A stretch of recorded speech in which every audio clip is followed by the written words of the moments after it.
सुधाकर रावांचे बोलणे ऐकून मोठ्या सुनबाईचे तोंड पडले. ती रागाने लालबुन झाली. म्हणू लागली, मग तुमच्या बायकोला बोलवा.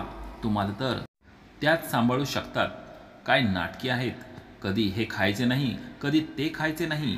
चांगली तर भाजी आहे, पण यातून महाराजांना वास येतोय. नखरे तर बघा. जसं काय संपूर्ण घराचा खर्च यांनीच उचलला आहे. मोठी सुनबाई कोणतीच लाज लज्जा न बाळगता आपल्या सासऱ्याला खूप काही बोलत होती आणि स्वतःच्या खोलीत निघून गेली.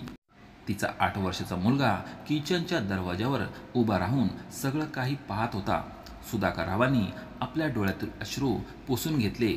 सुधाकर रावांचा 8 वर्षाचा नातू किचनमध्ये आला आणि लगेच फ्रीजमधून दूध काढले आणि काचेचा ग्लास भरला आणि आपल्या आजोबांसमोर ठेवला. म्हणू लागला, आजोबा, हे पिऊन घ्या. आपल्या नातवाला असे पाहून त्यांनी त्याला मिठी मारली आणि मग आपल्या मांडीवर बसवले. म्हणाले, तुझ्यात माझं रक्त आहे ना, त्यामुळे तुला सहन झालं नाही की आपले आजोबा उपाशी राहू नये. तो नातूसुद्धा त्यांच्या कुशीत गेला आणि म्हणाला, आजोबा, तुम्ही चिंता करू नका. जेव्हा मम्मी म्हातारी होईल ना, तेव्हा मी सुद्धा माझ्या बायकोला म्हणेन की तिला शिळं अन्न खायला दे. हे तो आपल्या आजोबांना एक डोळा मारून म्हणाला होता. जसं काय त्याला आपल्या आजोबांना खुश करायचे होते. आपल्या नातवाचे बोलणे ऐकून सुधाकर राव हसू लागले. रात्री ऑफिसवरून मुलं घरी आली. जेवण डायनिंग टेबलवर लावले होते. विचित्र भाजी बनवली होती. म्हणजे पनीरची भाजी वाटत होती, पण त्यात टॅमॅटो आणि कांदा वेगळेच पोहत होता. सुधाकर राव हे बघून भडकले आणि म्हणाले, अशी बनवतात का भाजी? सुनील, तुला हे दिसत आहे का? टमाटो आणि कांदा एकीकडे पोहत आहे. तुमच्या आईने तुम्हाला अशा प्रकारे जेवण कधी बनवले का? अरे, तुमच्या बायका स्त्रीच्या नावावर कलंक आहेत, कलंक. आपल्या बाबांचे बोलणे ऐकून सुनील म्हणाला, इतकी सुद्धा वाईट नाही झाली भाजी. सुनीलने तेच मटर पनीर आपल्या प्लेटमध्ये घेतले आणि आपल्या मुलासोबत खाऊ लागला. म्हणू लागला, आईला चांगले जेवण बनवता येत होते, घर स्वच्छ ठेवता येत होते, कारण ती अडाणी होती. तिचे शिक्षण काहीच झाले नाही.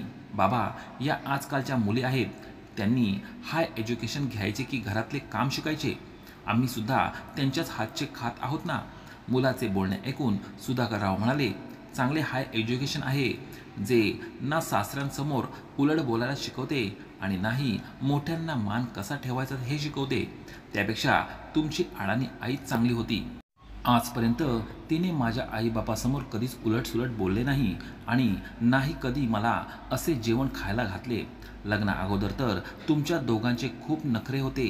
थोडं तरी तुमच्या आईच्या हातून भाजीत मीठ मिरची कमी जास्त झाली तर तुम्ही तिच्यावर राग राग करायचे. तिला म्हणायचे की आई, तुला काहीच कळत नाही का? आणि आता तुम्हाला या जेवणाचा काहीच प्रॉब्लेम नाही का? आता तुम्ही खूप आरामात हे जेवण जेवता. सुधाकर राव बोलता बोलता ताटावरून उठले आणि त्याच्या मुलाला म्हणाले, तुझं जेवण झाल्यानंतर मला मार्केटमधून दही आणून दे. मी दहीसोबत चपाती खाईल. तेव्हा सुनील म्हणाला, ठीक आहे, मी जेवल्यानंतर तुम्हाला दही आणून देतो. अजून काय हवे असेल तर आत्ताच सांगा. सुधाकर राव म्हणाले, सकाळी मला नाश्त्यामध्ये ब्रेड आणि दूध हवे आहे. असे कर, दहीसोबत ब्रेडसुद्धा घेऊन ये. दूध मी स्वतः घेऊन येईल आणि तुमच्या बायकांना सांगा आपल्या खोलीतच बसून राहा. माझा नाश्ता बनवण्याची काहीच गरज नाही. एवढं बोलून सुधाकर राव रागारागात आपल्या खोलीत निघून गेले. 24 तास झाले होते सुमनबाईंना गावाला जाऊन, परंतु त्यांची अशी अवस्था झाली होती की नाईलाजाने त्यांना सुमनबाईंना फोन करावा लागला. त्या बिचाऱ्या फोनवर सुद्धा रडत होत्या. काही वेळ सुमनबाईंना दिलासा दिल्यानंतर सुधाकरराव त्यांना म्हणू लागले, तू तिकडे किती दिवस थांबणार आहेस? सुमनबाई म्हणाल्या, अहो, माझी बहीण गेली आहे. तिची मुलं खूप रडतायत, म्हणतायत की मावशी काही दिवस आमच्याजवळ थांब. तेव्हा सुधाकरराव म्हणाले, जर तू तिकडे अजून काही दिवस राहिलीस तर कदाचित मी इकडे मरून जाईल. आपल्या पतीचे असे शब्द ऐकल्यानंतर सुमनबाई म्हणाल्या, अहो, देव ना करो तुम्हाला काय झाले तर माझे काय होईल? तुम्ही असं का बोलत आहात? तेव्हा सुधाकरराव बोलू लागले, या 2 मुलींनी माझे जीवन कठीण करून ठेवले आहे. माझ्यासमोर जाणून बुजून कडू चहा आणून देतात, कधी शिळ्या चपात्या आणि शेळी भाजी खायला देतात. तुला माहिती आहे की मला असे जेवण खाण्याची सवय नाही आहे. जरा थोडं काही बोलले तर उलट बोलतात. मला तर हे एक दिवससुद्धा सहन झालं नाही. तसे तर मी तुला तिकडे थांबवण्यासाठी कधीच नकार दिला नसता. पण तुला जेवढं शक्य असेल तेवढ्यात लवकर परत ये. 4 दिवस सुधाकर रावांनी दहीसोबत ब्रेड खाऊन घालवले होते आणि 4 दिवसानंतर त्यांची पत्नी सुमनबाई परत घरी आल्या होत्या. तेव्हा कुठे सुधाकर रावांनी सुखाचा श्वास घेतला होता. परंतु सुमनबाई गरमीमुळे खूपच त्रासल्या होत्या. पूर्ण शरीरावर गरमीमुळे घामोळ्या आल्या होत्या. म्हणू लागल्या, गावाला सुद्धा खूपच गरम होत होतं. ते तर अभिमन्यूने आपल्या खोलीत एसी लावून ठेवला होता. मला तर तो तिकडेच झोपायला सांगत होता. त्यामुळे रात्र चांगली जात होती. परंतु बिचारा जास्त बिल भरू शकत नव्हता. त्यामुळे दुपारी एसी बंद असायचा. त्यामुळे भर दुपारी खूपच गरम होत होते. सुधाकर रावांचे सुद्धा दोन्ही हात आणि छाती घामोळ्यांनी भरले होते. गरमी जेव्हा वाढायची आणि घाम जेव्हा घामोळ्यांना लागायचा तेव्हा खूपच त्यांना जळजळ होत होती. अशी जळजळ होत होती की त्यांना वाटायचे की खाजून खाजून पूर्ण शरीर जखमी करून घ्यावे. दोघेही पती पत्नी गरमीमुळे खूपच त्रासले होते. मुलांनी तर अगोदरच सांगून ठेवलं होतं की आमचा एवढा खर्च वाढला आहे की आम्ही अजून एक एसी लावू शकत नाही. जशी सुधाकर रावांना भीशी लागली त्यांनी 1 टनचा एसी खरेदी केला आणि आपल्या खोलीत लावला. हे बघून दोन्ही सुना आणि मुलांना जसा काय साप चावला होता. एसी लावल्यामुळे दोन्ही पती पत्नींनी सुखाचा श्वास घेतला होता. रात्री दोन्ही मुलं त्यांच्या खोलीत आले आणि म्हणू लागले की बाबा, तुम्ही सांगितले नाही की तुम्हाला एसी लावायचा होता. तेव्हा सुधाकरराव म्हणू लागले, तुमच्या लक्षात नाही का, तुम्हाला मी म्हणालो होतो तेव्हा तुम्ही माझा विषय जाणून बुजून टाळला होता. मी एक भिशी लावली होती जी आज मला मिळाली आहे. त्यामुळे मी हा एसी खरेदी करू शकलो आहे. माझ्या बायकोला सुद्धा सुखाचं आयुष्य हवं आहे. तिचं सगळं जीवन मुलांच्या इच्छा पूर्ण करण्यातच गेले आहे. मुलांची चांगली नोकरी लागली तर आमचे पण दिवस सुखाचे येतील असे आम्हाला वाटत होते. पण आम्ही या बाबतीत कमनशिबी ठरलो. सुधाकरराव तक्रार केल्याशिवाय राहिले नाही. तेव्हा त्यांची पत्नी सुमनबाई म्हणू लागल्या, अहो बस करा आता. सुनील, अनिल, खरं तर तुमच्या बाबांची भिशी लागली होती. गरमीमुळे आमच्या दोघांच्याही अंगावर खूप मोठमोठ्या घामोळ्या आल्या आहेत. त्यामुळे माझ्या सांगण्यावरून त्यांनी एसी खोलीत लावला. आता गरमीसुद्धा एवढी वाढली आहे की आमच्या सहन करण्याच्या पलीकडे गेले आहे आणि आता आमचा जीवसुद्धा म्हातारपणात पोचला आहे. आम्हाला आता त्रास सहन होत नाही. सुमनबाई एवढं बोलून सुधाकर रावांचा शर्ट वरती करून मुलांना दाखवला, ज्यावर मोठमोठ्या घामोळ्या आल्या होत्या आणि ज्यांना खाजून खाजून त्यांनी जखमी केलं होतं. सुमनबाई म्हणू लागल्या, बघा बापाच्या शरीराची घामोळ्यामुळे काय अवस्था झाली आहे. दोन्ही मुलं शर्मिंदा होऊन खोलीच्या बाहेर निघून गेले. तसे तर सुधाकरराव आणि सुमनबाई दोघेही पती पत्नी खूपच कंजूसी असून एसी लावत होते म्हणजे बिल बजेटच्या बाहेर जाणार नाही. परंतु सुनांनी या गोष्टीची कधीच काळजी घेतली नाही. त्यांच्या खोलीत 24 तास एसी चालू राहत होता. एका क्षणासाठी सुद्धा खोलीच्या बाहेर निघत नव्हत्या. फक्त मुश्किलीने 1 तासच खोलीच्या बाहेर निघायच्या आणि पटकन काहीतरी खायला बनवायच्या आणि परत खोलीत जायच्या. तरीही त्यांचे पती त्यांच्या हातचं असलं जेवण खात होते. त्यामुळे ना सुधाकर रावांना काही अडचण होती ना सुमनबाईंना. परंतु महिना गेल्यानंतर जेव्हा बिल 25,000 रुपये आले तेव्हा मुलांनी घरात तमाशा उभा केला होता. म्हणू लागले, बाबा तुम्ही बघत आहात ना, सुनीलने बिल सुधाकर रावांच्या तोंडावर फेकून मारले होते. तेव्हा सुधाकर रावांना खूपच राग आला होता. जेव्हा त्यांनी बिल बघितले तेव्हा बिल 25,000 रुपये होते. तसे तर दर महिन्याला त्यांच्या घराचे बिल 20,000 पर्यंत येत होते, जे त्यांच्या पेन्शनने भरले जात होते. सुधाकरराव म्हणू लागले, मग काय झाले, आता घरात 3 एसी चालू झाले आहेत म्हटल्यावर बिल एवढेच येणार ना. तेव्हा सुनील म्हणाला, हो पण याला भरणार कोण. तेव्हा सुधाकरराव म्हणाले, अरे पहिले बिल माझ्या पेन्शनने भरले जात होते, आता 5,000 रुपये तुम्ही टाका. तेव्हा सुनील म्हणू लागला, माझी काय लॉटरी नाही लागली की मी 5,000 रुपये भरू शकेल. खूप मुश्किलीने मी घर खर्च चालवतो आणि मग माझा मुलगासुद्धा महागातल्या स्कूलमध्ये शिकत आहे. त्यालाच महिन्याची 10,000 रुपये फी लागते. मी तर ते 5,000 रुपये भरू शकत नाही.